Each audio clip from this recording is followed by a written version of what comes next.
Nel mezzo del cammin di nostra vita mi ritrovai per una selva oscura che la diritta via era smarrita.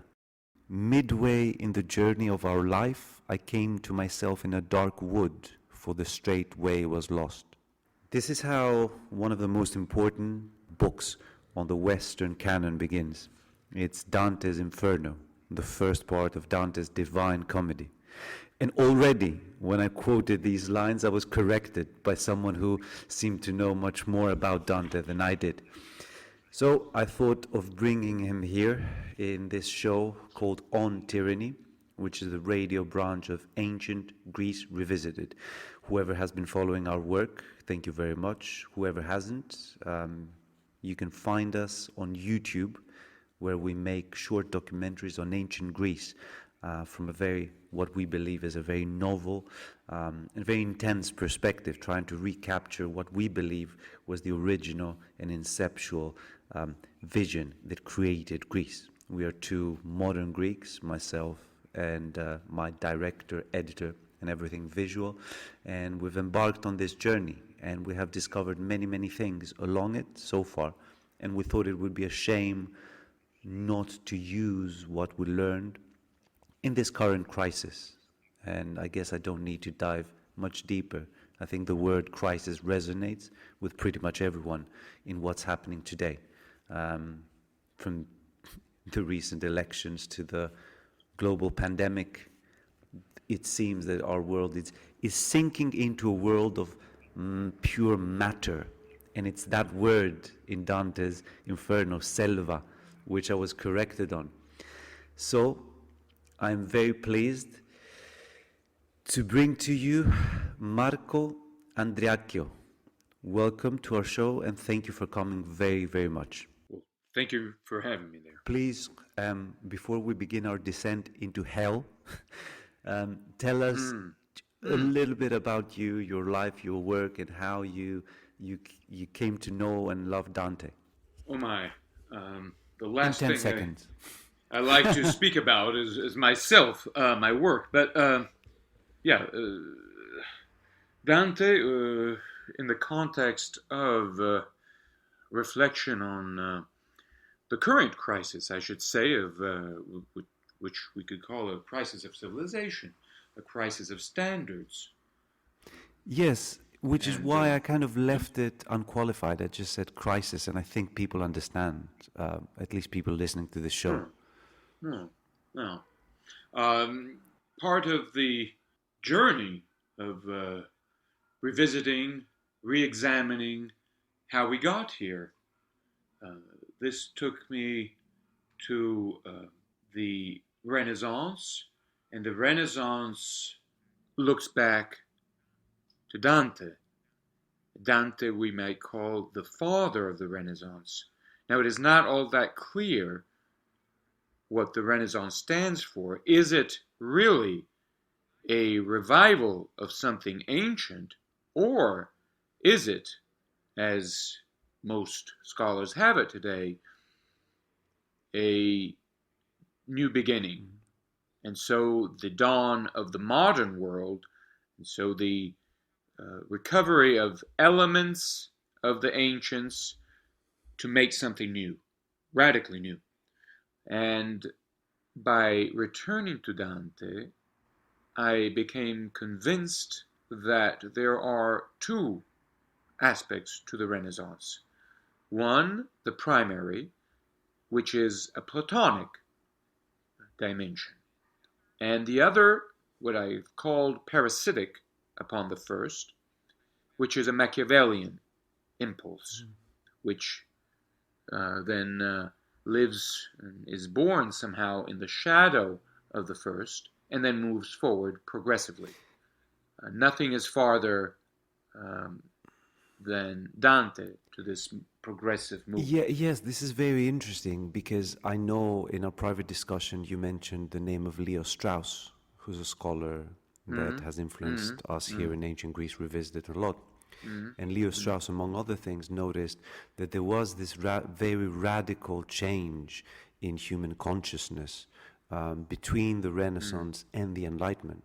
You know, something like the works of the enlighters of Europe, Descartes, for instance, or Voltaire, would not have been understood or even predicted in the Renaissance. So you're saying that this Machiavellian dimension of the Renaissance became dominant and created modern Europe, and this other, more pious, perhaps more mystical dimension of the Renaissance was buried, forgotten, mistranslated.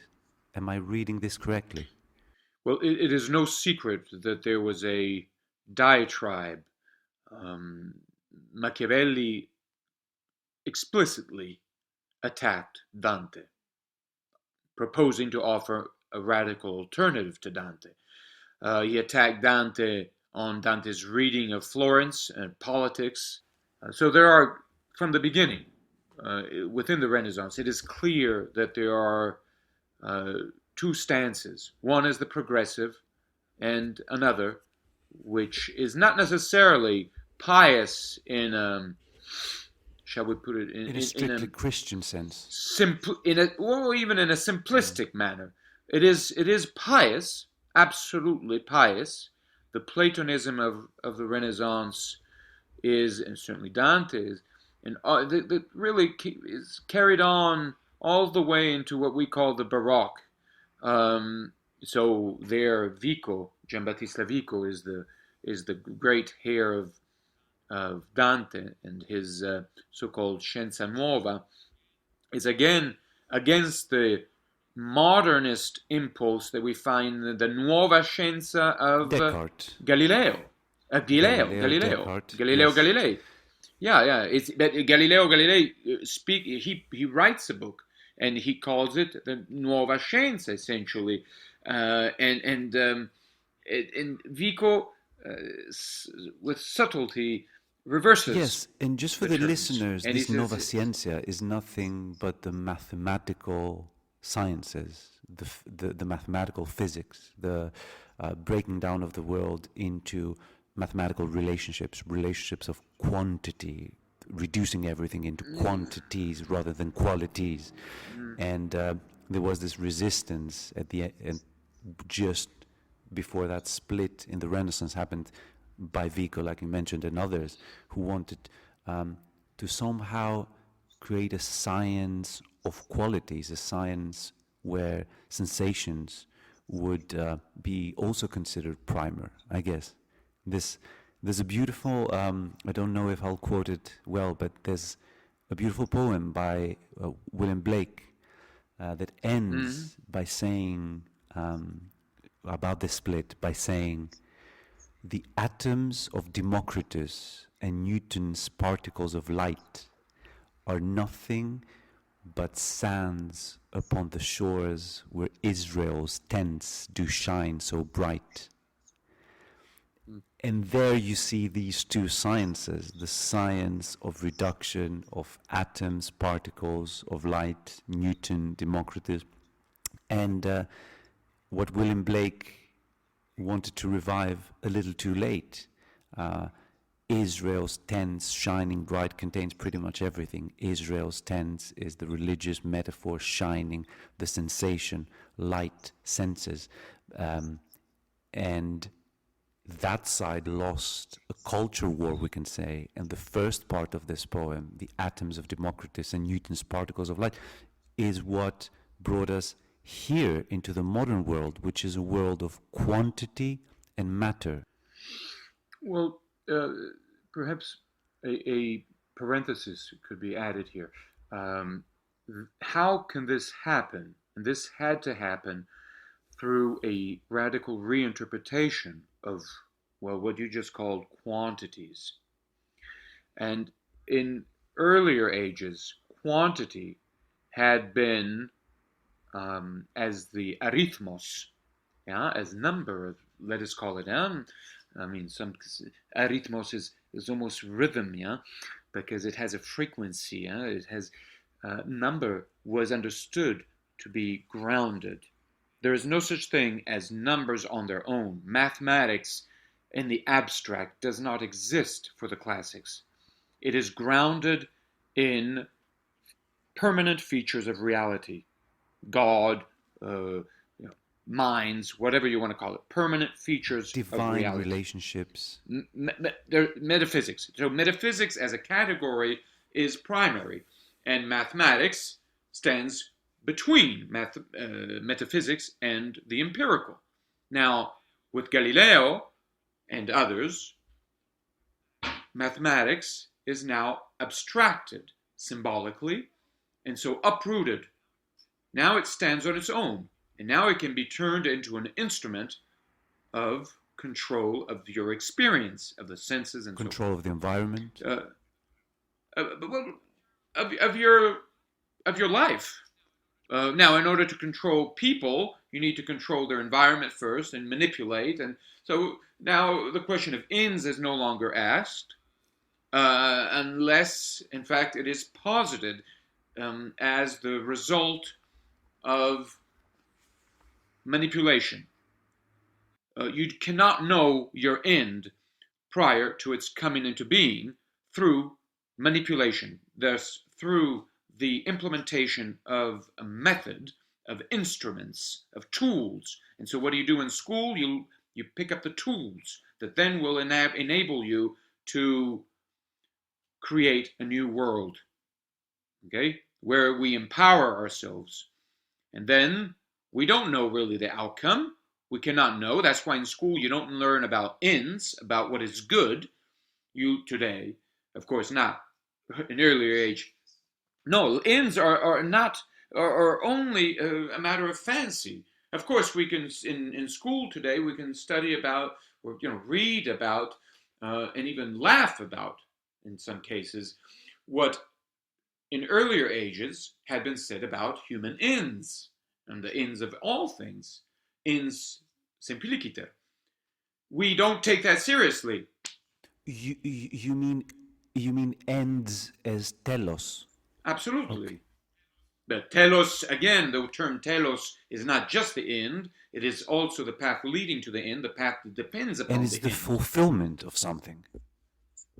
Yeah, clearly. I mean, and on top of that, the fulfillment is given in advance. So it presupposes the path leading to the end presupposes the end. The end is given. The end is good. The end that has been the obliterated. end is part of one's nature. Man is who he is because of his end, because of his telos, because he can be come into a completion through knowledge and learning. But now, as you just said, the science that we learn at school is that new science of Galileo, where we're not looking for the end of man in his perfection, but just tools and means to manipulate our environment and make our life more comfortable. Well, we're trying to create the ends. Yes. That is that is perhaps even worse. You cannot be satisfied with mere tools. Of course, you're given the tools, but the tools somehow presuppose a project, namely the creation of ends through universal collaboration, because that's the only way you can do it. Through the establishment of a universal society where everybody collaborates. Now you can go up to Kant, of course, and you will find this.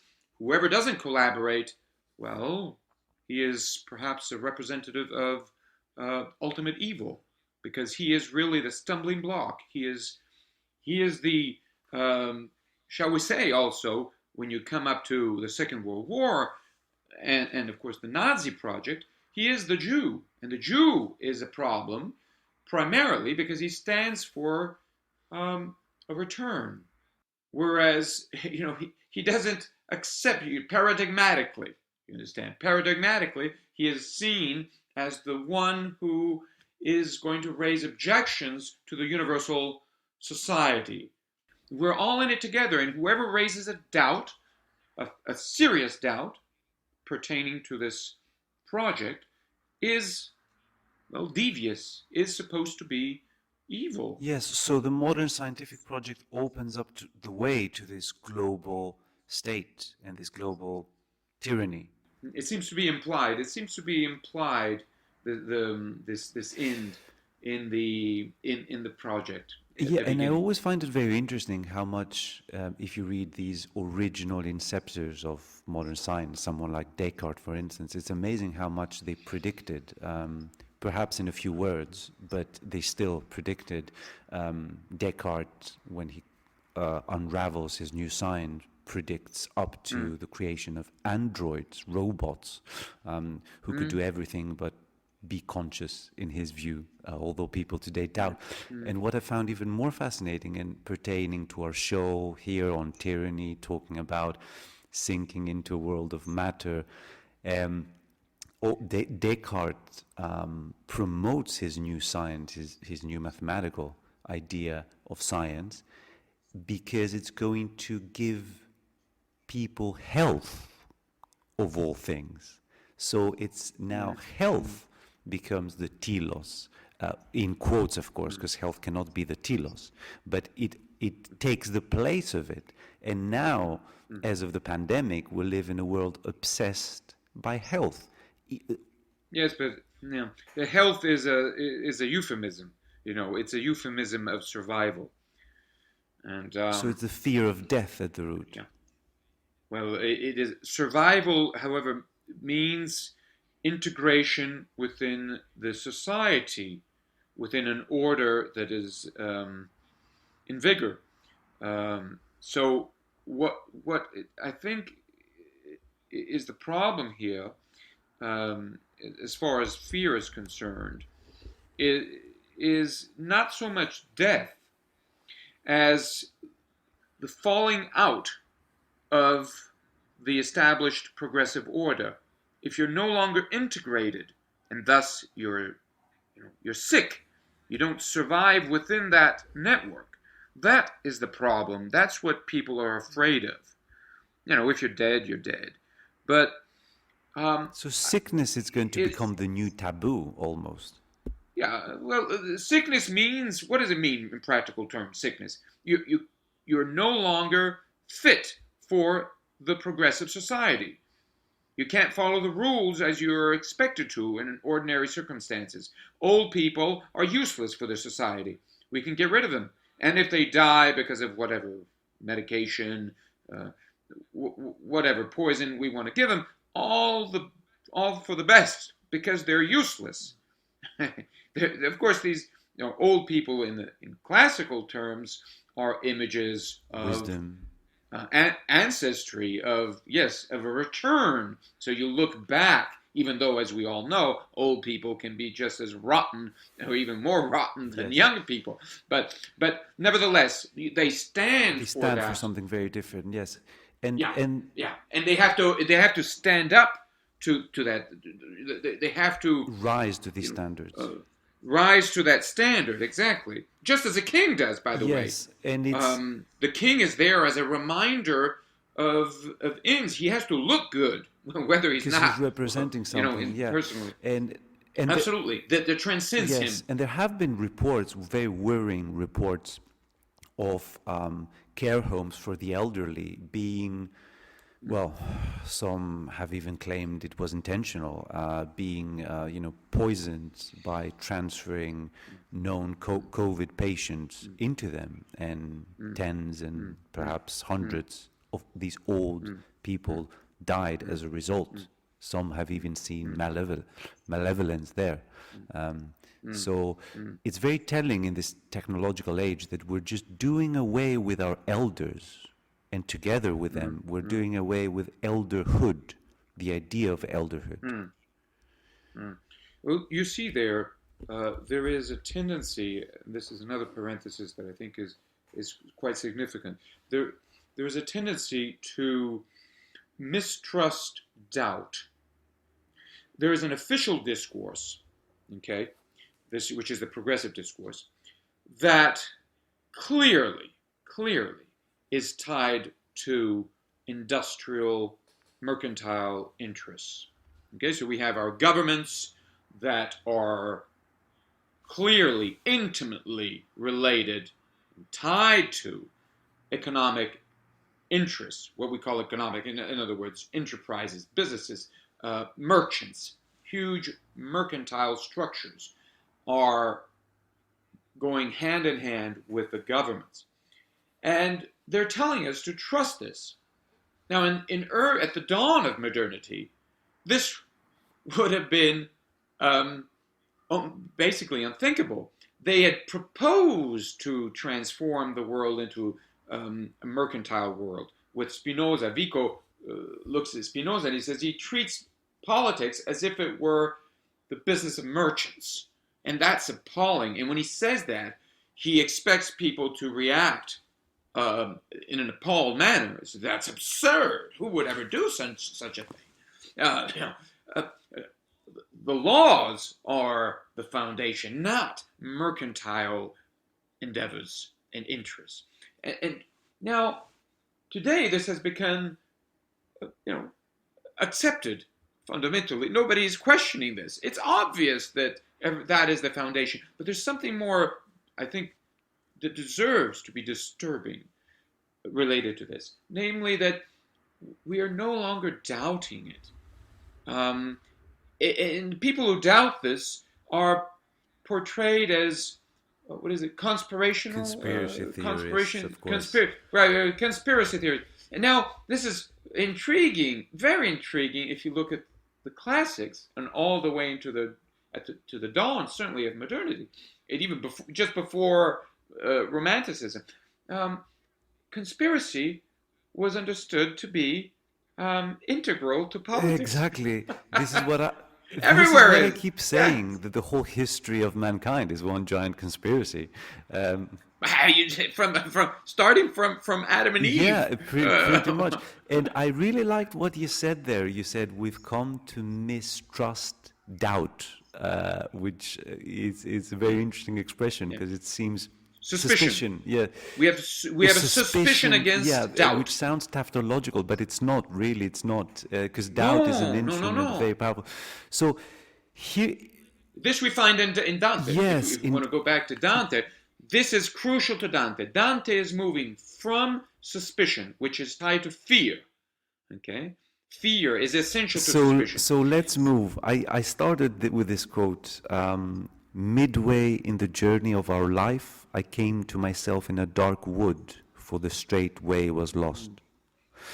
And I'm reading, we had a private discussion from a known translation from Robert and Jean Hollander, which the internet tells me it's the definitive, but you have your doubts. Well, they're definitive for the globalist market, yes, because they represent the ethos of this market. Oh wow! Absolutely. Okay, so I like the challenge. As we're moving through this interview, I am going to quote from this book. I hope I'm not doing the devil's work. I'm going to quote because this is the book that I have, and you can please feel free to correct me. But even this very famous opening, okay, Dante says, Nel mezzo del cammin di nostra vita mi ritrovai per una selva oscura. Now, I know Spanish enough to know that selva is jungle, and in this translation, it's translated as dark wood. But in our previous discussion, you corrected me and you said that selva means matter. And I immediately remember that in Greek, ili, which is matter, originally meant wood. And we still, for the Greeks out there, we still have this meaning in the word ilotomos, which means wood cutter, but ili in this also means matter.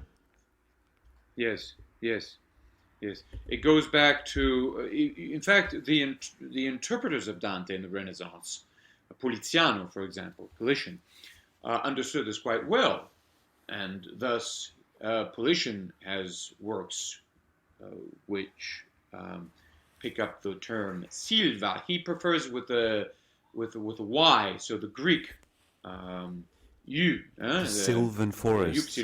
Upsilon. Yeah. Because it is etymologically silva goes back to the Eule, and so matter, wood.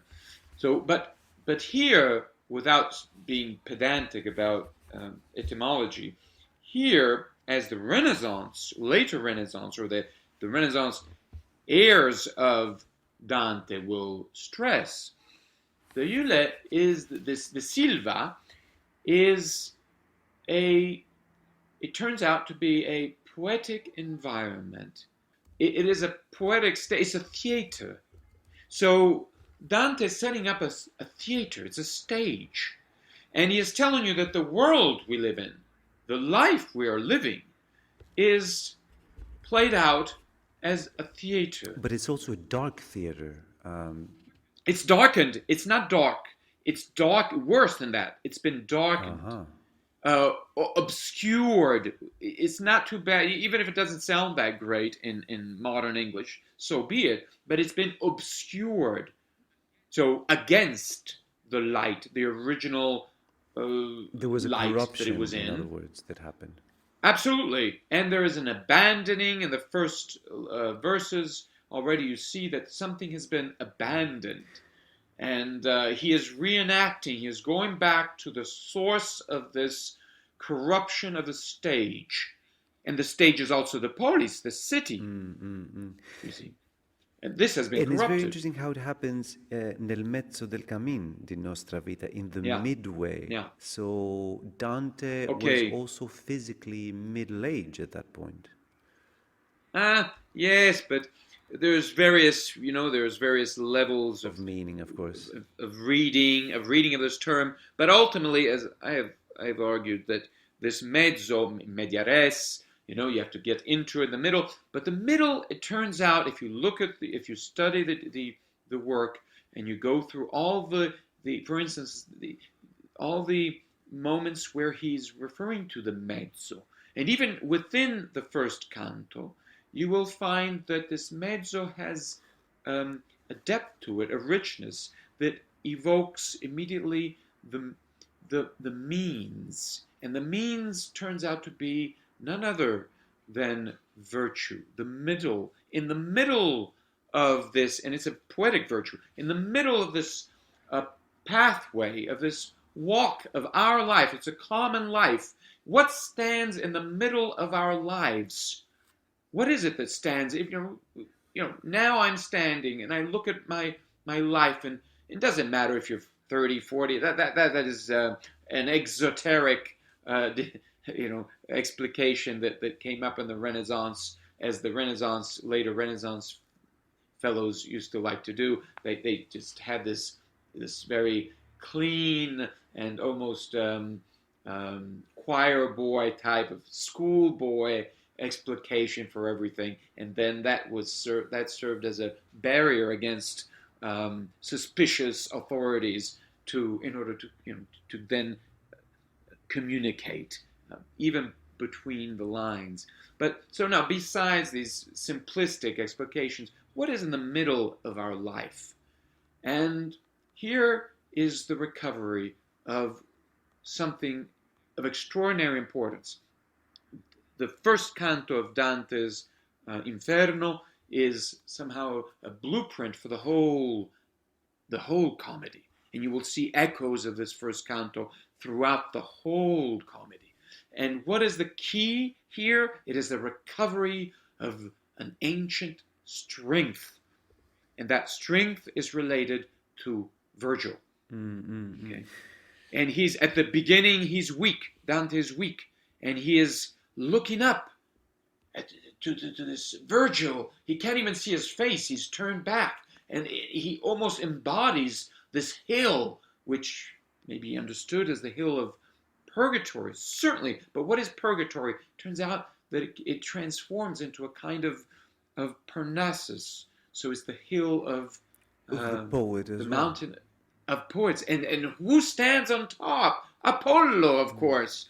And whom does Dante compare himself somehow, somewhat between the lines, and not all that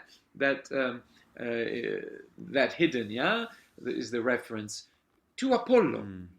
And just to put the historical perspective here, we are back in 1300, pretty much spot on to the day, just before the Renaissance breaks out in full glory. And Dante, the poet, is in exile. He's been exiled from Florence, his city that he mentions a lot throughout his work. And there, in exile, alone, he writes this great work, the Divine Comedy, in the or just the or comedy, just really. the comedy initially, in the shadow of a woman that he was meant to be Yeah. married, betrothed, um, Ah. the great Beatrice, who Ah. will become this divine guide to him. Well, she's a muse. She's a She muse. is, A and muse. she is her muse, and so he is physically in this very dark place, and he's descending and taking us with him into hell and into this world of matter, this corrupted, darkened, as you said very well, stage, and he Well, this is, yes, this is what all heroes have always done. yes. Orpheus, even Ulysses, and all of these characters that he refers to, they're the ones who went in the underworld, because that is the only place where you will be able to discover the secrets to the overworld, to the world of the mortals who are said to be living.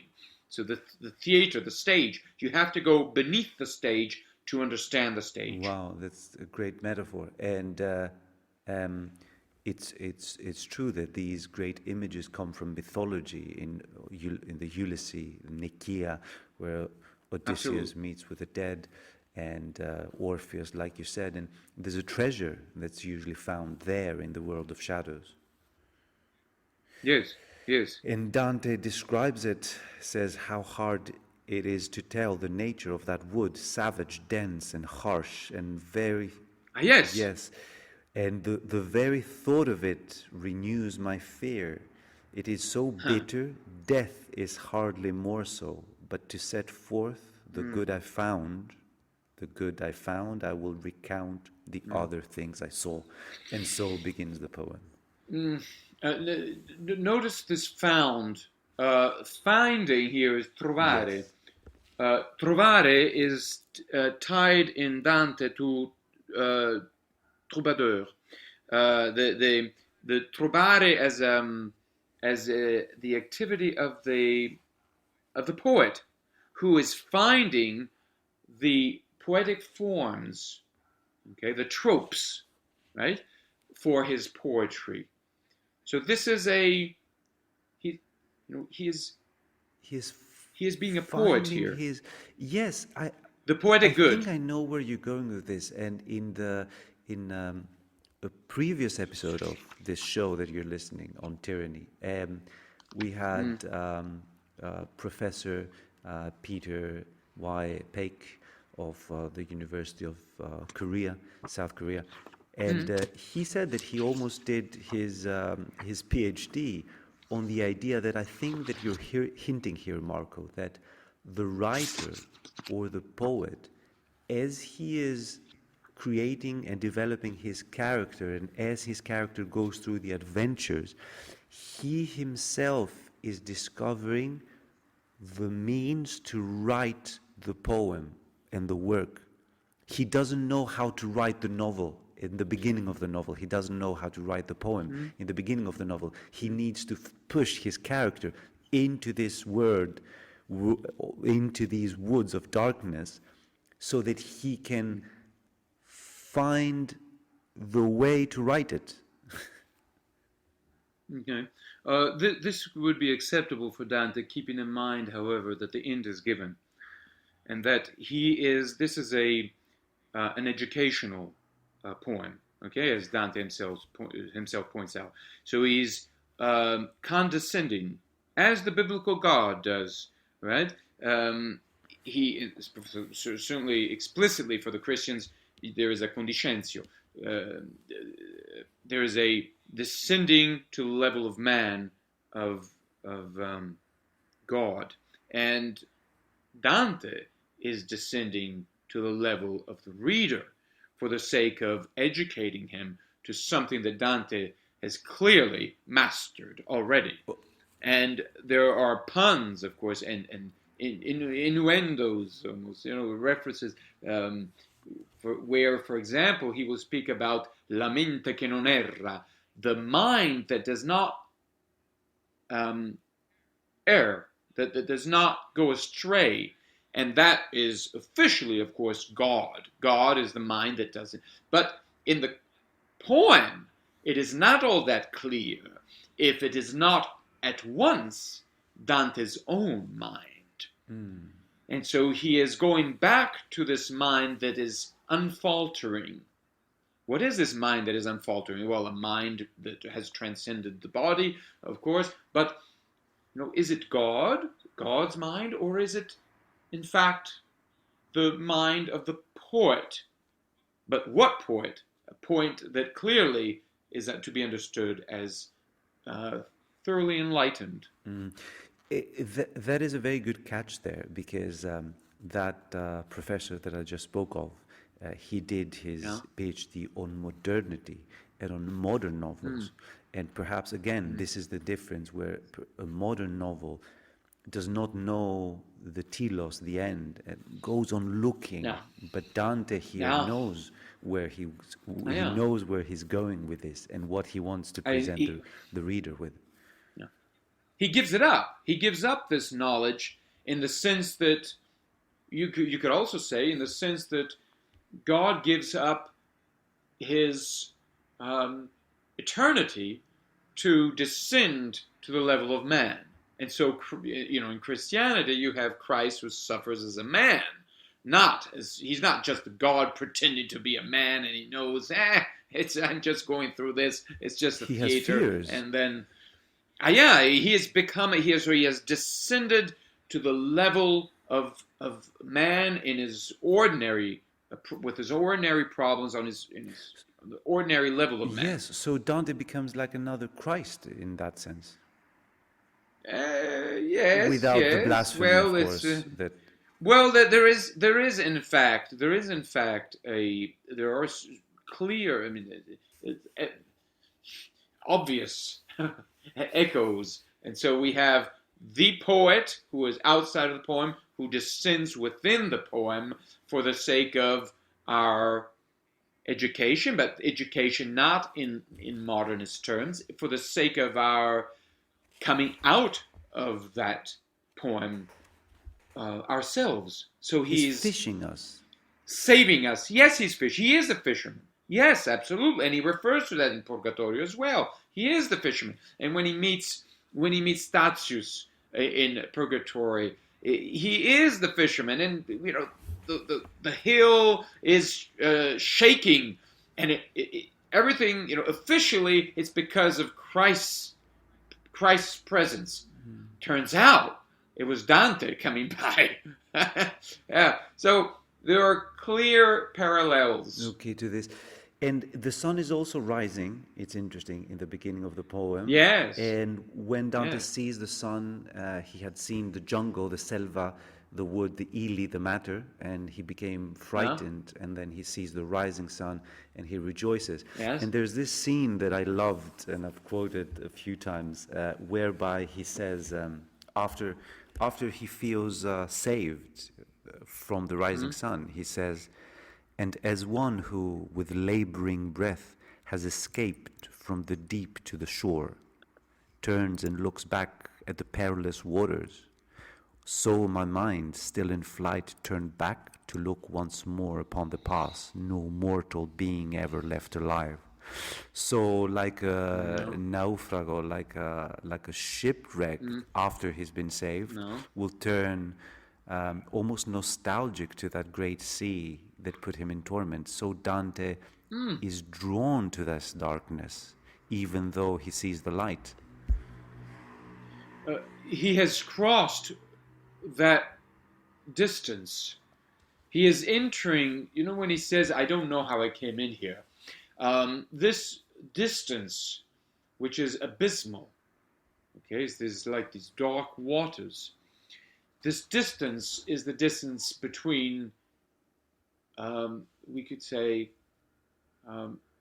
the outer world and the outer Dante, and the Dante in the dream, the character, who is a determination. Now, if you look at it this way, which is really the way he asks us to read his work, you begin to think that, okay, there is a Dante that we don't see, an invisible Dante who is behind the scene, a Dante who is thus everywhere and nowhere at the same time. He is like the mind. He is undetermined, the indetermination of mind. And then there is its determination, Dante's determination, which is this character who is traveling, the wayfarer, who is traveling, who is at a loss, who is gaining strength as he moves on, and he's gaining confidence, and he gathers within himself the qualities of Virgil to move on. This gap between the two cannot be quantified.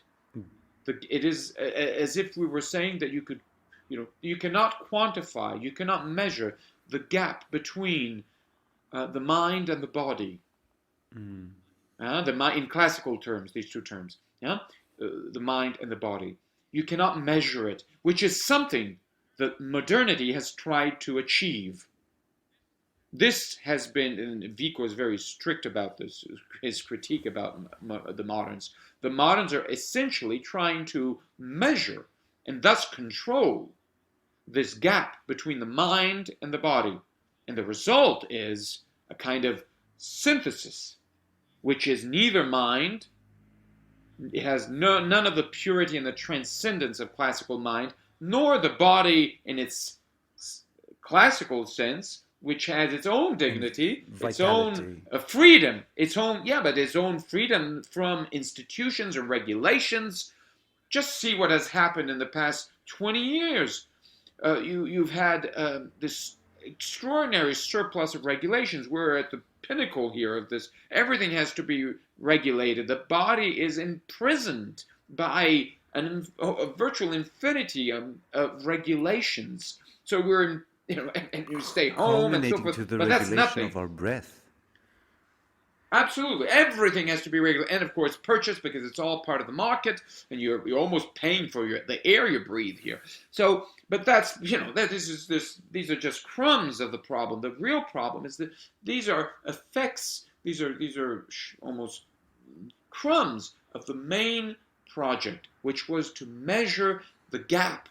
Which for Dante, it would be absurd to measure this. You see this water, he turns around and he's, oh my God, no mortal has ever crossed this. And it is poetry that allows him to do it, by the way. It is not the new engineering that measures everything. It is Dante's poetry that mediates the mind and the body. The mind and matter. The body, yes. I mean, yeah. The body being again, matter the embodiment is of the mind in the physical. Yeah, it's a determination within the world. There is a great Dante who is the mind, and there's a small Dante who's a character inside the poem. Yes, and the small one will, of course, be strengthened, but at the end, he will not become, and this is crucial again, tied to what we just said, he will not become the outside Dante. He will leap into the heavens, he will fall back and wake up. So now there's this another leap that is unexplained. It cannot be measured. This gap between the inside Dante and the outside Dante cannot be measured. There is a bond between the two, but that's the secret to that bond. The secret, thus, to the gap is within the outside Dante. He knows how and it to cannot be measured. And cannot be. It cannot be, yes, the outside one, yes, but it is its virtue. It is poetic virtue, and that is the middle. That is the middle that we have that, and it is the key. It is sort of a, you could think of, as I was putting it to my children, well, sometimes I do, explain how we get into this world, and there is a kind of window of opportunity. And within this window of opportunity, the mind enters, right? And it starts working immediately in developing its character, its determination. And so that the fetus is born, it develops into a little boy, girl, and then that develops into an older person and finally disappears. But so this whole development of the body and the character presupposes some impulse that has come in through this window of opportunity. What's in that middle? It is for Dante the poetic virtue, virtus poetica. That bridges the gap between...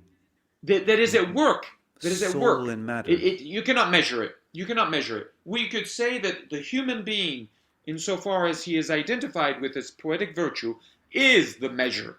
And in this sense, we have to understand the Renaissance speech about man being the measure of all things. He is the measure. You cannot measure him. There is no equation. I am the measure. In other words, this bond between the determination and the undetermined. Yeah, that is beautiful. Man is the measure, and so he cannot be measured. You see the circle in the man of Vitruvio, yes. Right? You see, man is bridging the circle and the square. But we still haven't squared, right? The circle. But the circle, of course, represents infinity, imperfection, the indeterminate, right, and the divine, and the square is the earthly, so the finite, the apeiron and the peros, and the material, the rational, perhaps. The rational, yes. You say? These are terms that deserve being unpacked. Well, we say about someone that he's square, and we mean that he's too rigid. In the modern sense, rational. Yes, absolutely. Because there, as you mentioned, Leo Strauss, and Leo Strauss was very much concerned about recovering a rationality that was not based on measure, limited to the modern conceptions of rationality. So it is a rationality that you could call, in effect, poetic reason. Dante is essentially a rationalist in a poetic sense. He is not reductionist, and the same can be said with justice about, of course, Vico, who is clearly invoking poetic reason. Mm-hmm. And okay, that is great. That is really great. What you've said there, I believe, that is beautiful. And as Dante is moving, the first thing that we hear is that he finds someone, and that someone is Virgil. And Virgil, of course, is the great poet, the Homer, perhaps, of Rome. He's the poet of the Ennead. And just that story there needs to be unpacked just a little bit. Perhaps people who've seen Troy, the Hollywood film, might remember the end scene, whereby there's a young man, a Trojan, who is carrying his father on his back. And the Greeks, apparently in that film and in the poem, they find him very honorable, that instead of running to save his life, and I think the original version, he was actually asked to leave Troy and carry one thing, and everyone thought that he would just pack a bag of gold, and he comes out of his house with his father on his back, the most precious thing that he had. And the Greeks get very touched by this, and they let him go. And this man becomes Aeneas, who founds Rome, the great city of that great empire. Who was at the center of the medieval imaginary as well. And Virgil writes the Ennead, which describes Aeneas' founding of Rome. And Dante now, thousands of years later, he goes down into Inferno and finds, it's almost like he's trying to find the thread that connects him to Rome. Dante has been read as rewriting somehow the Aeneid in the light of Christianity. He is at the end of founding a new Rome that is not, or refounding, as it were, Rome. But it is a poetic establishment. It is a poetic, all the classical heroes, even Heracles. The whole point of going into the Infera, into the underworld, is to establish. You have to go underground to the foundations. Yes. And then the establishment, of course, is a poetic, legal, because poetry in its original balance is legal, has the power of law, and it civilizes, it humanizes beasts, as we see in the Orpheus stories. So clearly there is this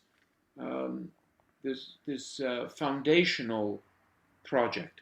He is going underground. Now, incidentally, when they go underground, Virgil appears to be perplexed. The underground is not just as he remembered it in his pagan times. Yeah, because Virgil himself wrote in the Aeneid, he included a scene where Aeneas goes to the underground. So he has to. Sure, because Aeneas is also in this foundational project. He's trying to found Rome.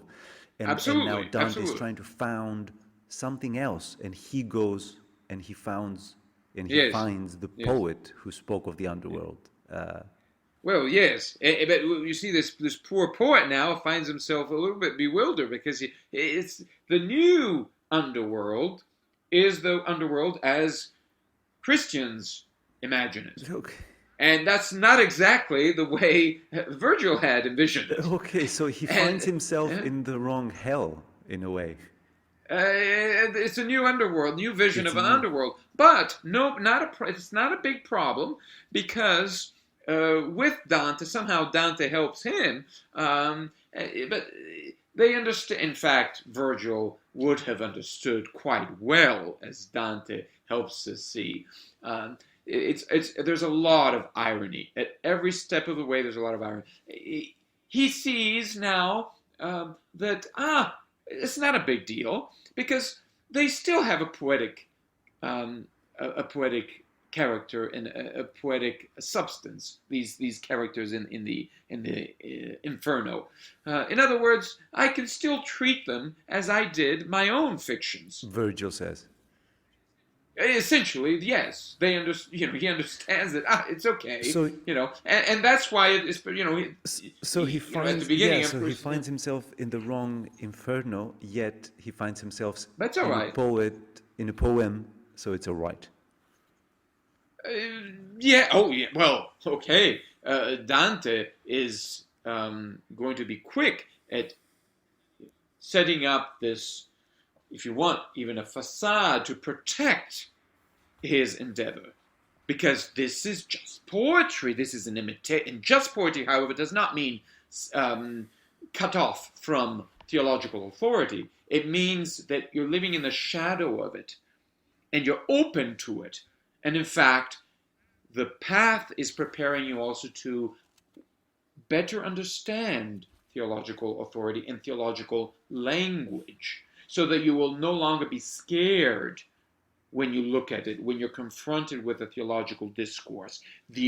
By the way, let's not belittle this and say, it's not our problem today. No, because theological discourse means ultimately the most authoritative discourse of your time.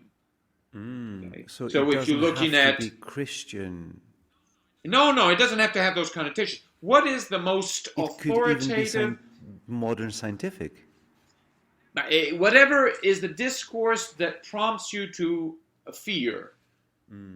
Okay? What discourse do you rely upon to escape from fear? The dominant narrative of your time, in other words. The authoritative. The most authoritative. Which one are you really scared of? And where you really go back to and say, where do I take my bearings from, right? I'm in the dock. I don't know. Whose voice should I rely upon? Is it the experts? Who are the new experts? The new theologians, the new priests, the new priesthood, the ones who will give me my salvation and who will help me remain integrated in an order, a cosmos. Of course, if we speak in contemporary terms, today's terms, this cosmos becomes a kind of Marxist farce. The second time it's a farce, because this cosmos is this kind of a jungle, a technocratic jungle in which everybody's scrambling to fit in and not to lose the job or whatever. The the spot may be. And But who are the high that's priests this new now? cosmos. But the high priests, they are the triad. You can also, this is very important. I think going back to Strauss showed, I think, quite effectively, that the classical terms, the terms of classical discourse, are entirely adequate to interpret and understand contemporary phenomena. So we shouldn't be shy about this. If you're looking at the three powers, classical traditional terms to understand the circus that is characteristic of our So let's times. unpack this. Like, who are the high priests, and where is the triad today? Well, you could speak about it, for instance, in terms of the three powers. What are the three powers of government? We say the legislative, the executive, and of course the judiciary. Who are the judges? Who are within this on this horizon? Who are the executives? Who are it turns out that I think that this is quite explicit. It's quite evident that we have, on the one hand, the politicians, right? These characters, the statesmen, or whatever they want to call themselves. Then we have the scientific experts, and then we have the means of communication, the mass media, and the masters of communication. We can also call it, without any kind of ambiguity, the network of propaganda. And these three poles are working. They constitute a triad. They work together, and they're indissoluble. One cannot be without the others. But it's a darkened triad. It is no divine trinity by any Christian standard, yes. But it certainly wants to replace any other kind of triad or trinity. It definitely wants to pretends to replace it, if it at the very least by obscuring and eclipsing, and in fact ostracizing anything else other than its own mechanism. So you mentioned the new triad as the technocrats, the media, those who control the narrative, the technocrat scientists, and it's a machinery of propaganda. This has to be very clear. It is, and that is tied to the managers, the politicians, who, of course, will, instead of pointing back to God or to theologians, will point to the experts, the technicians, the plumbers, the very sophisticated ones who speak a language. They speak a language that no mortal would ever dare venture to even imitate or comprehend, because this is a lofty language. Only God could almost, It's and of like course those inspired by him. But a darkened. It is absolutely. There are the arcana, the deep mysteries, secrets of the laws, and they're the ones who, and of course they're changed all the time, of course, because they're tied to the flux of matter as it is understood in modern Hobbesian terms. So these things are not permanent, They are glorious eternal laws by no means. They are regulations, and it's all very. They admit they don't even know what they're talking about. It's always changing. It's all very much in a bubble of chaos. And it might be very dangerous to take this science, because, like you said, it's tied to matter and the world of change by nature, by necessity. As episteme. And that's foolish. That's absolutely foolish. A political order out of it, which should point to the eternal things. It's very dangerous to take a science that's made. It is very foolish. It is absolutely foolish. Look, if you were speaking about episteme, then I would understand. You have an old Christian attempt to do that, right? You have the immutable forms, and then given these immutable forms, you can establish a Christendom, a political realm that is, in principle, rational. Okay, but it's based on these forms. They're immutable. But about a year ago or so, there was this Italian prime minister came up comparing the new expertise to the classical Greek episteme, the episteme of Plato and Aristotle. Wow. My God. I mean, he was saying that anyone who doubts the wisdom of these experts is euipso, somebody who is going against pure science, episteme, which deals with eternal features of reality, of course, by definition. This is absolutely preposterous. These people are by no means scientists in classical terms. So he is manipulating, of course, the terms. He is importing the classics to justify a regime that is entirely flaky. It is ungrounded.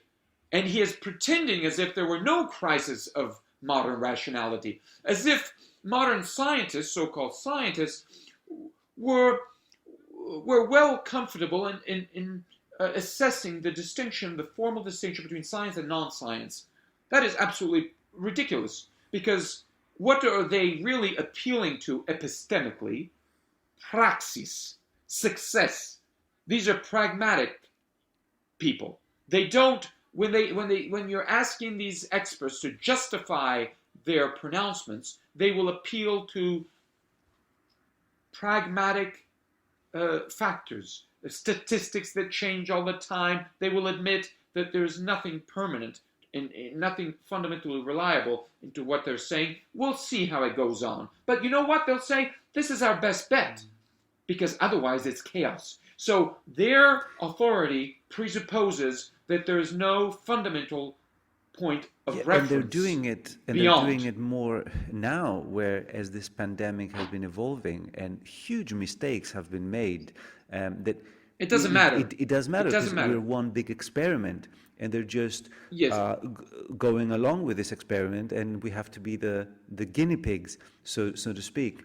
But I guess what you're saying is that what this Italian politician, along with every other politician in Europe, has forgotten is that a political order cannot be founded on this ongoing experiment. It needs to be founded on eternal truths. But they've discarded these entirely based on a modern anthropology. Yes. The human being has no access, even if there were, we can go back to Gorgias, but I mean, even if there were such forms, we could not know them. And the human being is such that he has a monad without windows to eternal features of reality. There is no openness of the human, of the political, onto the theological. Yes. And zero. Okay, and talking about classical ancient science, Dante founds Virgil, and Virgil guides him through hell, through Inferno. And hell is depicted, and some editions, the underworld is a better term, yes, and some editions have a map of how Dante imagined this underworld in these giant rings, the rings of hell. And Girone. Yeah? They're not really circles, yeah? They're gironi. Girone is sort of a vicious circle, we could say. Yeah? Okay. No? And the first of these girones, and I would love to pick your brain on this, because this was frustrating to me. Okay, so Dante goes into this first circle called limbo. And we use this expression nowadays. We say, I'm stuck in limbo. I'm stuck neither here nor there. And he describes this limbo as, the poet says, it was full of vapor, dark and deep, straining my eyes towards the bottom. I could see nothing. Outside. And there in limbo, he sees souls of the dead. And these souls are the souls of the people that I've been spending my time trying to reconnect. these are the souls of Aristotle and of Homer and of Plato, there in limbo, in Inferno. How did Dante dare put all these great people, all these great men in Inferno? But you see, they're doing just fine there. Well, They're having a jolly good time. I'm not sure about this, because he says here, No. he says, here in limbo, as far as I could tell by listening, was no lamentation. So Yes. other than signs that kept the air forever trembling.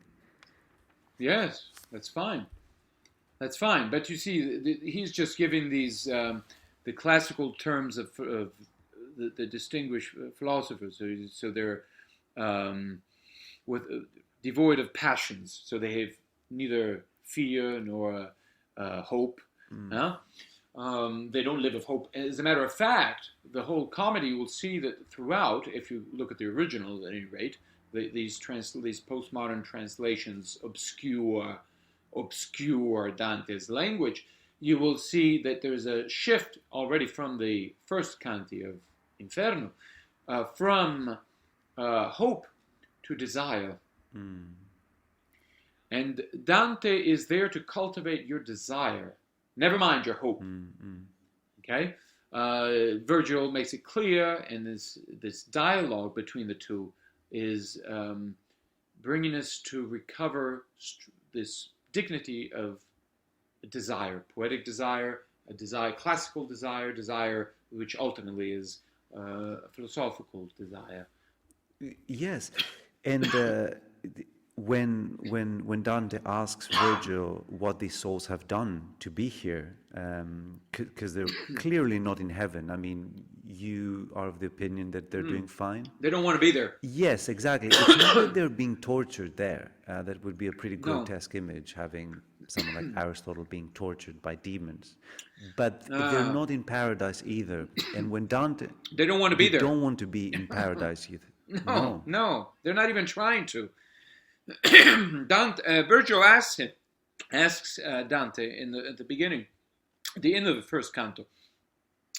He says, excuse me, if you want to go up all the way up to the door of St. Peter, and that if you so wish, but it's not clear that he wants to go there.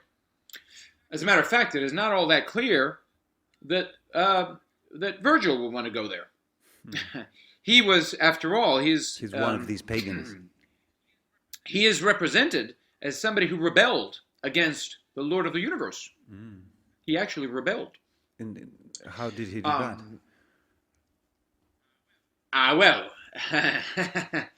That this is the Dante is not telling you explicitly, but I mean the question is whether philosophers, men of a philosophical nature, are really out to go to paradise, whatever that paradise may be. Again, paradise is a garden, and the garden is none other than the city. But it's a stage. And in Dante, in Dante's, first of all, I will just suggest leave this as a suggestion. The whole Inferno is a preparation to interpret, to interpretation. And interpretation is, of course, the exercise in interpretation is purgatorio, and then you're ready to explore paradise in its true nature, which is a poetic nature. Paradise does not solve problems. And you will see this, incidentally, also in Michelangelo. So the philosophers cannot go to that poetic... No, they can. They can explore, but that's not where they really reside. They can explore, and Dante will explore paradise, of course, this new Christian garden, and he will find that the old problems of Inferno are still there. The same problems. The problems are permanent throughout. They're not, you don't go to paradise and say, there's no more problems here, let's enjoy the light. No, by no means. In fact, it's pregnant with this temptation to settle for a marvelous, delicious vision. But you see, there is there's a climbing from one sort of a stepping. There's a steps of a ladder. You're going from one vision to another. And each step is a temptation. Let's settle for this. But then the muse reminds him, wait, don't just be absorbed by this marvelous vision, which is a dream. It is not ultimate reality. It is not without the vision. You see, if you have a vision, you're within the vision, and you don't see what is outside. You're not aware of what is outside. Don't be absorbed by the image. Rise, because there's another sweeter one. Really? He says, let's go for the sweeter one. He's inviting, of course, the reader to follow up. And so to join him in this, rising to another vision, and from that to another one, and another one. And guess what happens towards the end? Towards the end, he doesn't go into a vision. He says, okay, that's it. I'm completely absorbed by this image. Not at all. He finds out that the whole point of this, looking deep into that image and then discovering a new one, even more beautiful, is to sharpen your eyes. Not to see something beautiful per se, but to sharpen your eyes, to learn how to see. And then finally, when he sees at the center of this beautiful image, divine image, the rose, he sees this little figurine of a man. The human, who's Christ, whatever, Christ is Adam. He sees the human being. There is a fall. He falls, and then there's this cosmic Boeotian love that rules the stars, all the sun and the other stars. Everything's wonderful up there in the sky. It doesn't rule human things. And then, he sort of disappears in this. And of course, we know that he wakes up, because otherwise, how could he be telling the story? Yes. But the point is, you're not supposed to be absorbed by any image. You're training yourself to explore paradise, to understand paradise without being absorbed by it. The problems are still lingering in paradise, as Michelangelo shows us in the Last Judgment. If you look at his paradise up there, there's all kinds of intriguing things going on. The ancient Hebrew Testament, the characters from it, and the pagans on the other side, and some of them are worried. They look very worried. Some of them are discussing almost secretively. Some of them are hugging. And there's all kinds of... This is not the paradise where everybody's just chiming in and the singing. Philosopher, I guess, gets stuck in these problems and cannot be absorbed by paradise. Or doesn't want to be. He's not stuck. He wants, that's his life. This is his happiness, is to recognize the permanence of these problems throughout. Paradise is not the elimination of problems. It is the vindication, for Dante certainly, and for Dante's reading of Christianity. Why can't the philosopher go to heaven? He can explore, and that is indeed...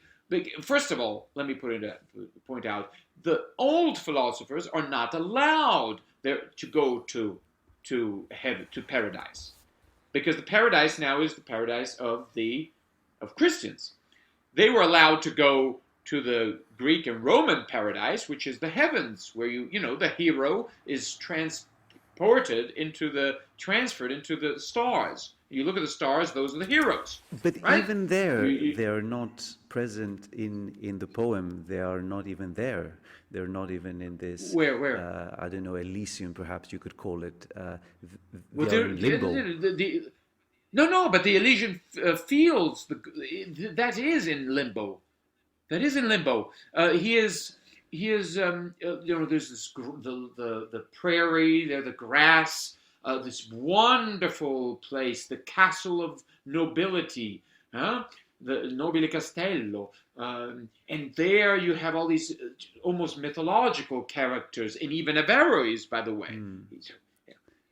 Anyone who is both the philosophical and the characters of classical poetry are there. The ancient characters of the Hebrew Bible are there. Both the poets and the characters they created are in limbo. The whole classical world, is now placed in limbo. It's amazing. Yes, but they're fine with that. They're fine. The only thing is this. It is a kind of wonderful, delicious oasis. It is not Inferno. By no means is it a painful place. They're engaging in discussion. Which is what they want. Okay?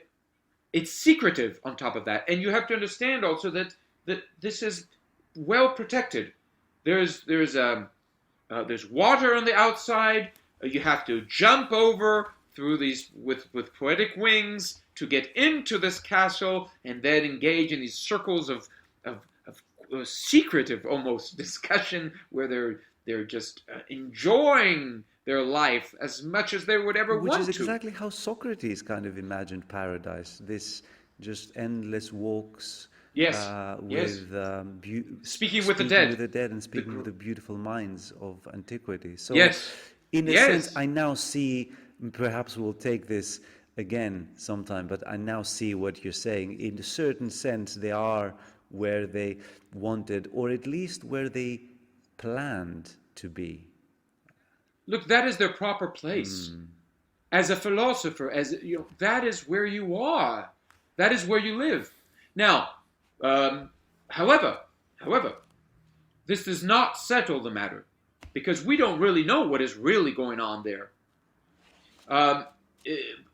Dante has to leave them, and he sort of suggests that I will come back. Okay? I will be coming back, but I have to leave. I have to go through this whole journey.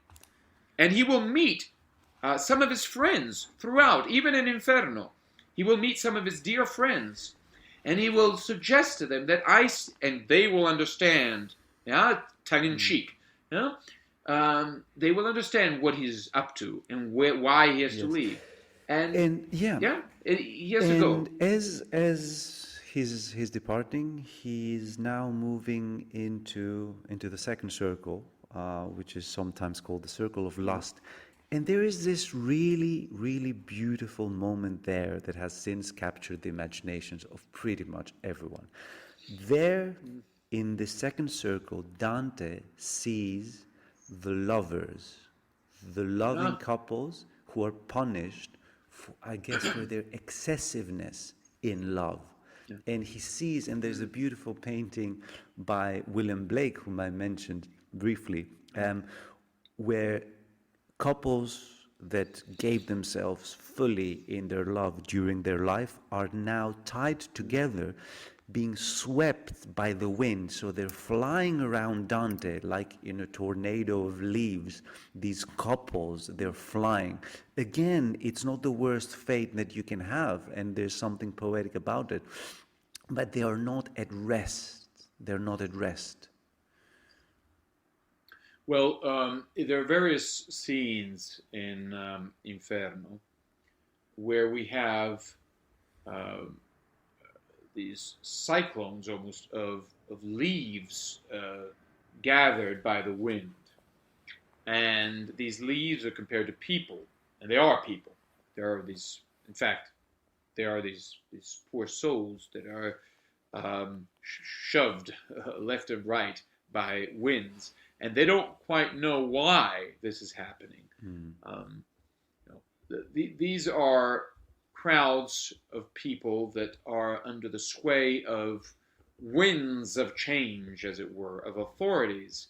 And Dante is helping clarify the situation and helping us understand what the nature of these forces that move us, these passions. But even authorities. I mean, passions are projected into actual, political, institutions. Passions are as incarnated by these institutions. So it's like being entangled, hopelessly entangled with the world, and being pushed around by it.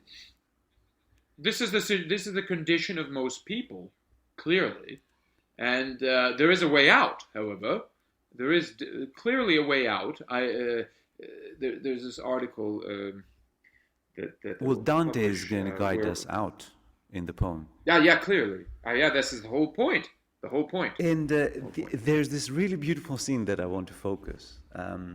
Is Yes. Dante, obviously, you know the one that I'm going to mention.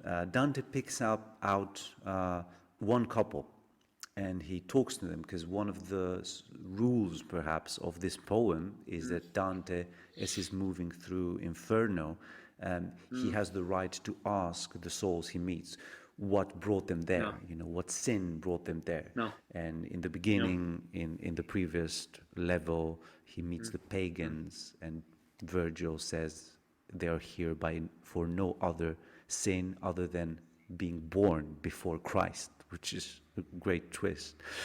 But here, in the second ring, he picks out a couple and asks them. And it so turns out that these are a historical couple, Francesca and Paolo. Paolo and Francesca. Francesca de Rimini, who in historical times, she was married, I guess, in an arranged marriage for political advantage. She was given, in other words, to someone who was crippled, brave yet crippled, Giovanni Malatesta, who was Lord of Rimini, from whom she took the name Francesca de Rimini. And the story goes that as she had never seen her husband to be, and she was waiting for him, and his brother Paolo came to announce the engagement, and she sees Paolo, and she thinks it's her future husband. But when she appears to the wedding, she sees this lame person, and she gets very frustrated. And so begins an illegal love affair with Paolo. And Dante sees them in hell and asks them what brought them there. And there's this beautiful moment, which I'm going to read out. Francesca turns and says, "There is no greater sorrow than to recall our time of joy in wretchedness, and this your teacher knows," teacher being Virgil. "But if you feel such longing to know the first root of our love, I should tell as one who weeps in telling, piange e dice, that cries and tells." And she tells Dante the story. "One day, to pass the time in pleasure, we read of Lancelot, how love enthralled him. We were alone, without the least misgiving. More than once that reading made our eyes meet, and drained the colors from our faces. Still, it was a single moment that overcame us, when we read how the longed-for smile was kissed by so renowned a lover. This man, who never shall be parted from me, all trembling, kissed me on the mouth. A Galeotto was the book, and he who wrote it. That day, we read in it no further." And this image has been rendered by so many painters that one might think it's like the center of the poem, which it clearly is not in Dante's mind. So has this scene been blown out of proportion? Because everyone, William Blake, Gustave Doré, Delacroix, Rossetti, Auguste Rodin did a sculpture, all the great artists, visual artists, of which you are one yourself, you are a painter as well. So how do you feel all these great visual artists rendered this scene almost as if it was the center of the poem? But in Dante's mind, this was not so. The problem of love, which is inseparable from the problem of desire. I mean, for the Renaissance, love is desire for what you already have, is obviously central to Dante, to the comedy of Dante. Huh? But I sense a but. The whole problem of yes, there's a big but. The whole problem of love has been systematically seen through romantic eyes, and so it has been seen as an antidote and an alternative to reason. Yes, and it has played out big time. That's not valid. Yes, that's not valid at all for Dante. That's not valid at all. He's a concentric poet, not an eccentric one. He's a concentric, so that he is always moving towards the center, which is the origin. The center is the middle.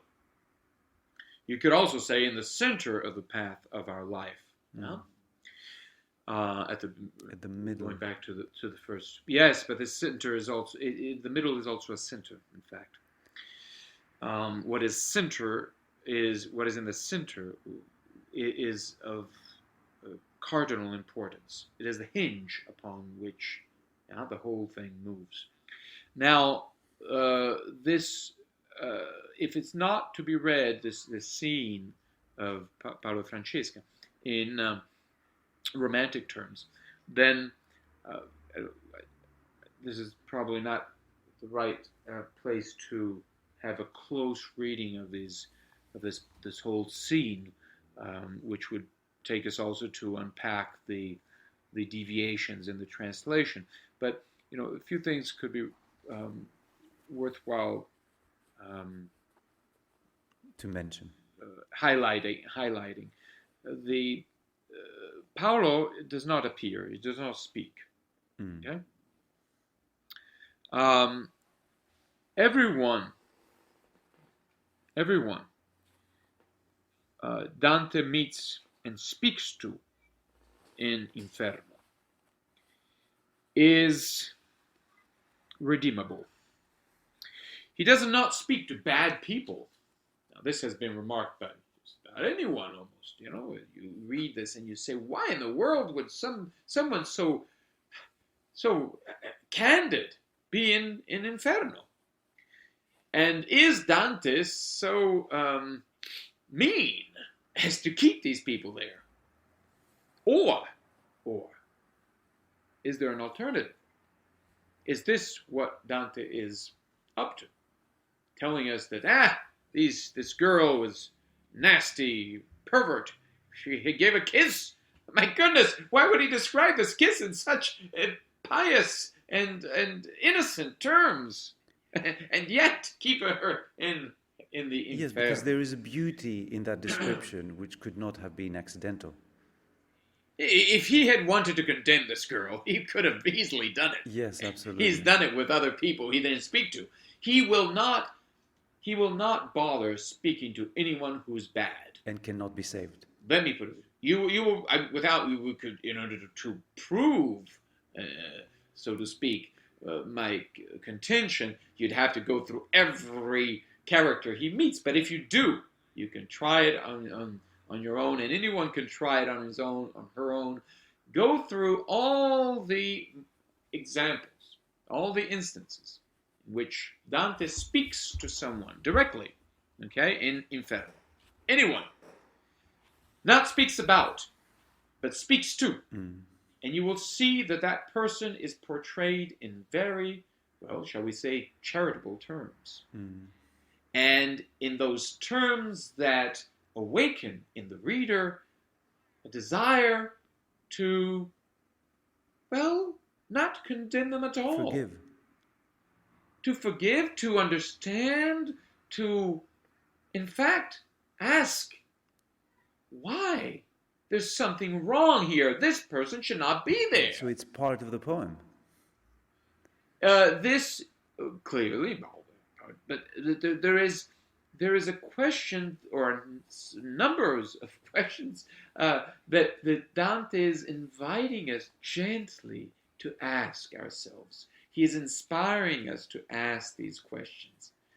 Paolo, this is not a carnal thing. The whole issue here, he's using this character. Let's not be sidetracked by chronological data, or this is newspaper type of information. These are characters that Dante is using to address serious problems. And at the center of all of this is the status of poetry, of his own poem. Love. What is allowed? What is beautiful? Is the physical to be condemned, for instance, or is it to be redeemed in the light of poetry? So he's This Paolo doesn't even appear, by the way. She's just in love with. She doesn't even kiss the guy, really. She could be just telling a story. She's romanticizing, so to speak. She is fantasizing in that sense. She's just dreaming. so it's the desire Okay? that can be saved and reconciled. Clearly, poetically, poetry, and this is picked up in an extraordinary manner by Boccaccio in his Decameron. Boccaccio is a great heir of Dante, in spite of what contemporary postmodernist readers will insinuate. Boccaccio picks up on Dante. And what does, for instance, Boccaccio's Decameron do? Achieve? He shows that ordinary desire is not bad. Even capricious behavior is redeemable in the light of poetry. In the light of poetry, wow. In the light of poetry, in the context of poetry. So it's and almost because like of poetry. Dante is saving them, saving these souls. He absolutely is. He's promising to. Now, in whose eyes? In whose eyes? Not in the eyes of tyrants, not in the eyes of intransigent bigots. No, but he is educating the reader into becoming, growing into an adult who is not a bigot. Wow. Who is not an intransigent, mean person, but who is not a misologist, but someone who appreciates the natural, all aspects of the human being, all aspects, physical, emotional, are all redeemable through poetry. And speaking of bigots, as Dante leaves this beautiful scene, he continues deeper and deeper into Inferno and into the next rings, which are also the rings of avarice.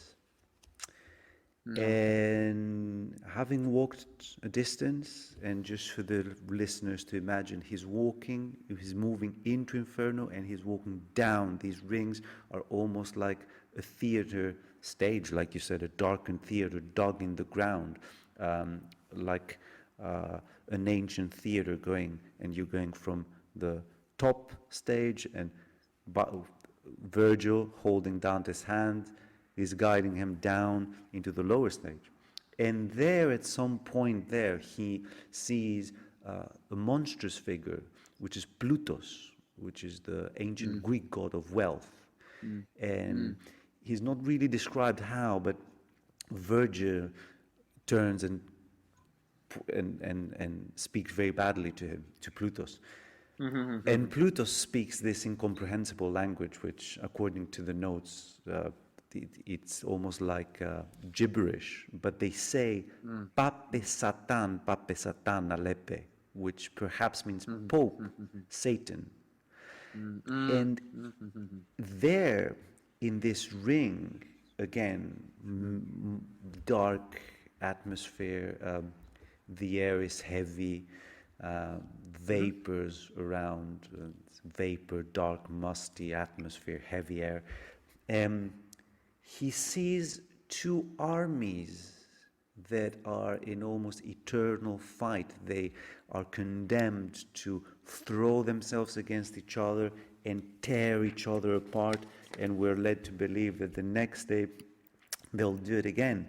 And Virgil turns to Dante and says, "The two groups will collide forever. These will rise from the grave with fists tight, these with hair cropped. Ill-giving and ill-keeping have stolen the fair world from them and set them to this scuffle, and for that I prettify no words for it." And these we find out, as Plutus spoke of the Pope as Satan, these are clergy in a sense, the misguided clergy of Dante's time who is clashing forever. And reading it, I could not but remember this great poem by Matthew Arnold, Dover Beach, that says it's almost like looking on what Dante was looking at. And Matthew Arnold says, "And we are here as on a darkling plain, swept with confused alarms of struggle and flight, where ignorant armies clash by night." And you see these ignorant armies of the clergymen. How did Dante go as far as to condemn the Pope during the 1300s and his clergy? His poem was, of course, condemned in his times. It was they changed their mind later, but some very intransigent bigot that did condemn it without understanding anything about it. There's nothing wrong in principle within Christianity with recognizing the faults of anyone, right? I mean, the church is a church of sinners, right? Almost by definition. But of course, there is institutions, and the danger is to articulate what we would call critiques, but condemnations even. But I mean, to articulate. He must have been very brave to do that. But first, we also have to understand that who is reading Dante, who is really understanding. We had people who would then learn it by heart. Yes, but who would really appreciate the subtleties of this language, the richness, the references? Very few people, clearly. Very few in the clergy as well. But it would be, people who are generally more intelligent than they are today, I think. So primarily because they were not raised with so many distractions. And so they were more acutely aware of problems and of the depth of references in language, the subtleties of language. So let us assume that they would hear the reference to the judgment on the contemporary situation. Contemporary for Dante's time. Yes, to Dante with the church. The people must have been ready for that critique. Look, he's not the only one.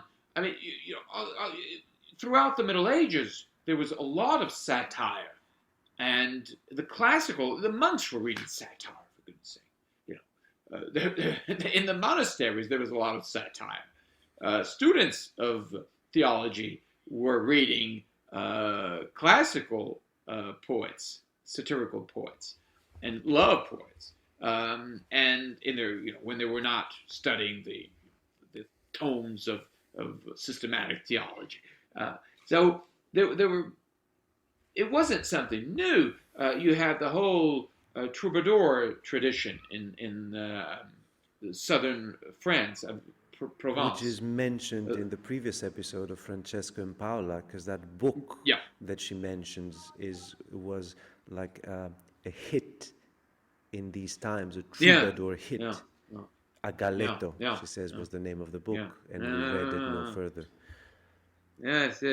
But he was he appreciated very much this whole tradition, which was a tradition that of love poetry, satire, and satire as well. But yes, there's also satire of authority and love. That it's courtly love, but very often it's a facade that allows the poets to articulate clearly, to advise and say things that as these almost as clowns might do before the yes, because you have this image. You have this image in the story of Francesca, because she was married to whom she was supposed to be married, who was the Lord of Rimini, the political leader. Okay. And this is a very, very typical story in the troubadour tradition, even beyond it in Tristan and Isolde, and of course it's repeated by Shakespeare in Romeo and Juliet. A young girl is given to someone who's proper but not the man of her heart, and then the man of her heart comes along, and there's this big drama, tragedy even. And it is true that the troubadour tradition was considered as disruptive to the established order because it presented these situations. And one of the things that I've noticed in the times that we are living now is that true comedy has almost disappeared. No. Do you see a connection? No. Well, I mean, the title is the comedy, huh? The title of the poem we're considering. It would later be addressed as the Divine Comedy in apologetic terms, to suggest that it was justified in the light of Christian theological authorities. So it was perfectly legitimate. So we're making fun, but it's pious. I know, but it's pious. But look, I think very, very often people look at the Middle Ages, Dante's the 1200s, 1300s, and think of a very rigid, stern and era with no humor. There was a lot of humor. There was, as I said just now, monks were engaged in there was all kinds of literature that was humorous and satirical. Yeah, more humor than there is now. Authorities. I would say so. Mostly because of the piety. Humor presupposes genuine humor, presupposes candor of spirit. If you are a gentleness. Yes. If you're cynical and you are malicious and you're always looking at everything as meaningless, you can have some kind of I don't know, what is that? The actor, the director, Woody Allen's type of humor. Okay, but if you're really used to it, perhaps if you grew up in that New York environment, you'll find it quite comfortable to follow. And certainly, if you share the presuppositions, the nihilistic presuppositions of Woody Allen, you might enjoy it. But there's something sick about it, in heart-wise. There's something. There's a dark and empty and sad. There's no light. There's no openness to something that is genuinely wonderful, and that is it's perhaps higher, restoring, or sublime, or divine. There's nothing of that sort. Divine. It is sort of laughing in the face of meaninglessness. Yes, very well said. And I have to say that as someone who loves the works of Woody Allen, I have to say it publicly. But I do see what you mean. Absolutely. Yeah. So, but the kind of humor that Dante is very humorous, as a matter of fact. But there is you have to really know. You have to get in tune with that language. It's not something that you will learn in the university. It's a matter of philology. No, it's not just that. Although there is that obstacle, of course, you have to get through. But in order to reconnect. But it's a matter of tuning into a way of speech, a way of language, a way of living. And it starts with a fundamental piety, a recognition of the sacred. There is reverence. Reverence is fundamental. Reverence, even in mocking, there is a reverence to it. There is nothing that is irreverent in Dante. even when he's mocking a pope, he is doing it in a delicate, the most gentle, the most delightful, candid, and delicate manner. And even when he's cursing, even when he says, things that could be translated, "Oh shit," in English, and he's doing it in this context that is redeeming, entirely redeeming those terms. And you translate terms as whore. Look at that disgusting whore, something to that effect. But he is not doing it that way precisely.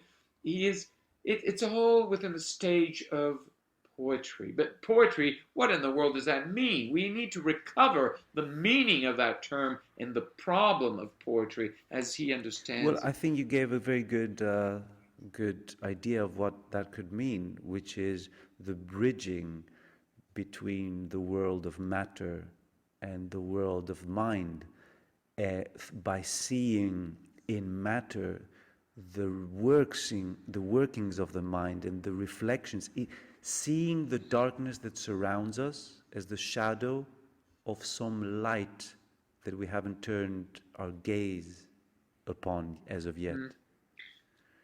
You've spoken of matter a few times, and I would Yes, say I that have. yes, no, to clarify an issue, when Dante speaks of the Silva, okay, which is etymologically also related to The matter, opening line, the dark wood into yeah, which the he stuff, is now the stuff, pretty deep. sorry, yeah,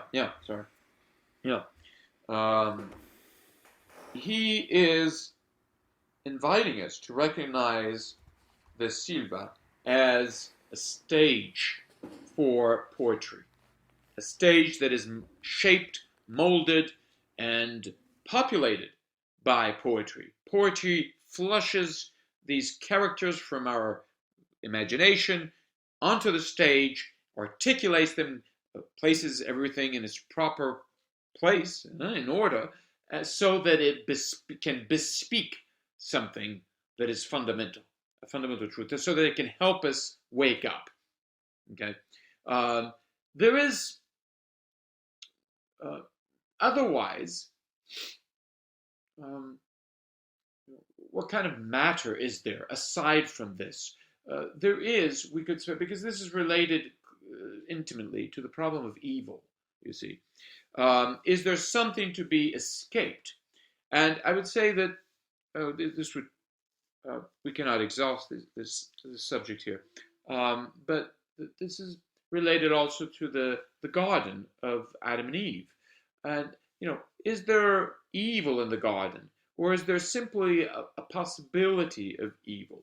Now, this possibility of evil, and evil being tied to human action or human deviation, this possibility seems to be always there. If it is there in the beginning, it will always be there. And just as it signals the presence of permanent problems, Dante is not trying to eliminate that, to close the door to the possibility of evil. He is educating us to face that possibility, to stay alive and vigilant, always to be ready to confront that possibility without falling into it.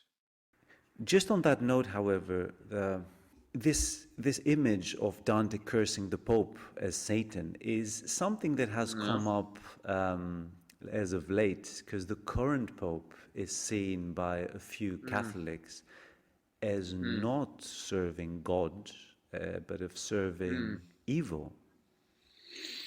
Well, in principle, the Pope, in terms of institution, in terms of his role, is infallible, right? But taken personally, of course, he is a very fallible human being. And Is this Pope more fallible than the others? well, the church was much more independent back then. Today, the Catholic Church has, and for quite a while now, and progressively so perhaps, for over the past several decades, it has made agreements with the modern state, so that one would help each other. But in fact, it has accepted a deal. I will, the church, the institution, will accept to serve you, to serve your interests, as long as you allow me to, at least on the face of it, remind our brethren, the faithful, the community of faithful, of our higher calling. And this higher calling, however, given the conditions that are given by the modern secular state, this higher calling becomes more and more an echo of what it used to be. It becomes fainter and fainter. It fades into discourse, and it becomes theoretical poet, yeah. I mean, a dream, almost as if we were seeing it in a dream. So, as I pointed out somewhere, faith no longer means to have faith in God. That no longer means to trust God. It means to believe that He exists. We are allowed to. You see, this is a modern thing. Yes, it's a modern thing. It's a very abstract and insignificant yes, because in discussion. Greek, pisti means trust rather than belief. Yes. But also in Hebrew and on all the classical languages, I would say. I mean, I could come up with 5 in my head. But, but in fact, the whole mentality of the classical mentality is, you confront the divinity, not in terms of, modern terms, and Dostoevsky plays on this, by the way. He recognizes, too, I believe, that, that there's this basic problem with our discussions today. We speak about faith as in such abstract and insignificant terms in the context of a discourse that seems to have already decided for us that this is all irrelevant. It's irrelevant to say, does he exist or not? That's not the point. The classics assume that there is trust. Do you trust it? And I tell my children, for instance, you relate this to your father. You believe your father, right? You believe in your father. Yes, but what does that mean? That doesn't mean that you believe that he exists. You trust your father. That's what it means. Yes, you take existence as a necessity. Yeah, and speaking of family, I understand you have family commitments, and you had set this beautiful time to be with us here on Tyranny. We're going to leave it perhaps to the dismay of our listeners in the middle of this thick forest, and we haven't even gotten to the worst parts of hell yet. We've crossed limbo, so we are in actual hell, and the blind armies do rage by night. But we will continue. This, I hope, is going to be the first of a multi-series part where we are going to go through perhaps the entire of the Divine Comedy, trying to understand what it's telling us today. So for now, Marco, I would like to thank you very much for being here. We're going to put it in pencil, as they say, set a date in pencil, and hope we're going to follow it in ink very soon. So thank you very much for being here. If you want to tell people where they can find you, where they can find your work, and we're going to wrap this up. Fine. Generally speaking, in limbo. In limbo. Okay. Thank you very much, Marco. And thank you, have a great day with your children. Take care now. Okay. So I'm going to cut it. Don't close the browser yet. Don't hang up. Yeah. Do you see? Okay, I'm just going to stop this recording. Okay, stop the